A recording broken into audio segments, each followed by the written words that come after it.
Hi everyone, Adam with etrailer.Com. Today we're going to be taking a look at Performance Tools infrared shop heater. So whether you are winterizing your mower or just working on a four-wheeler or side-by-side, this is going to be a great way to keep yourself a little warm whenever it's really cold outside and make these jobs just a little bit more enjoyable. So this is going to be an infrared heater, and it's going to be a tube style heater with a carbon fiber coil on the inside. And infrared heaters are going to be ideal for keeping the cost down while getting a good amount of heat out of it. The cool thing about infrared heaters is it kind of works like the sun. It's going to be like a campfire, really cozy, but it's not going to be blowing air around, which is going to keep the dust low and just to keep that smell down as well. Whenever you have a heater that has a fan and a coil, eventually it gets dusty, and that's that smell that you get when you turn it on.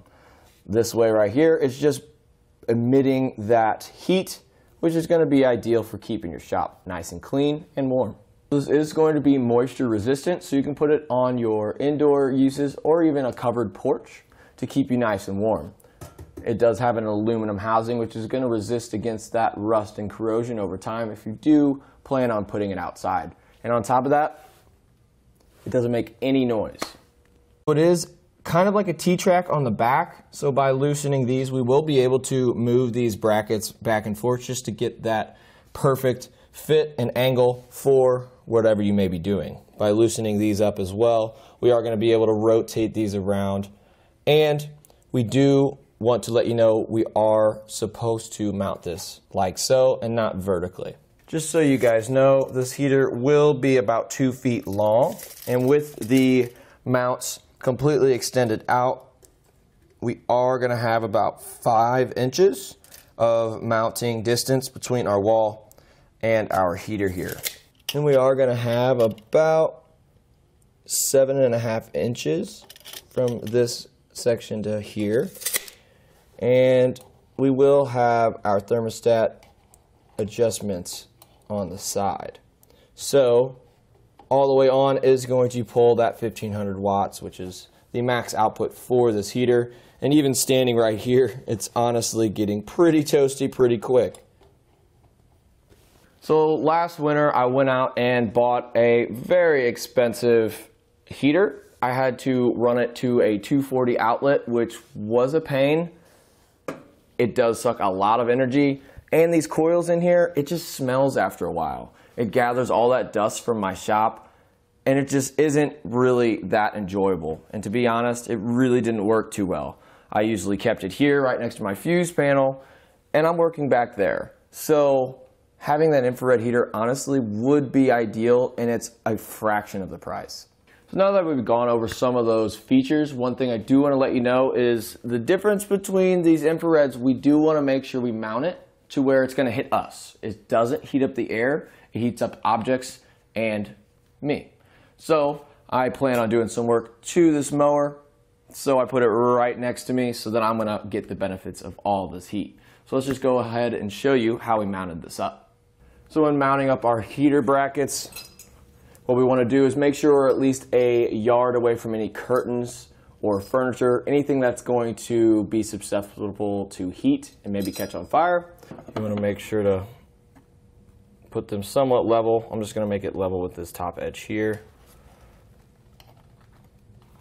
Try to put that into place and then screw it in.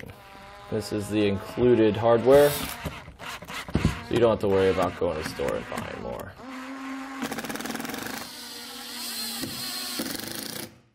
So to mount our other brackets onto our heater, all we have to do is basically just thread these screws in.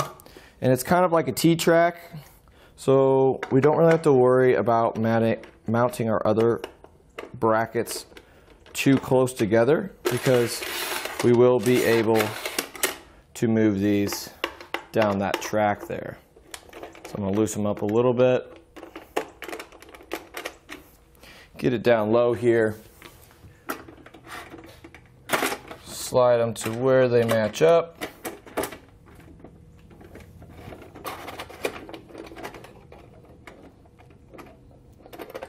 I'm going to put it on the inside here.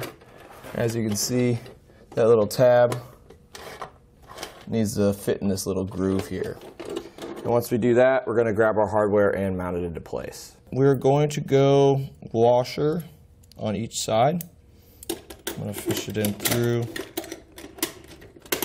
this side here, and put a washer on the other side, and then our wing nut.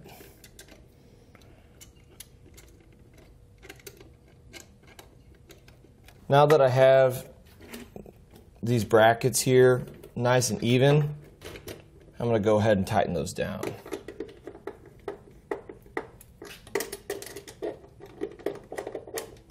As you can see here, we will have a decent amount of range. It's going to be perfect. So once we get it to where we want, we have these grooves here, which these two brackets are going to catch.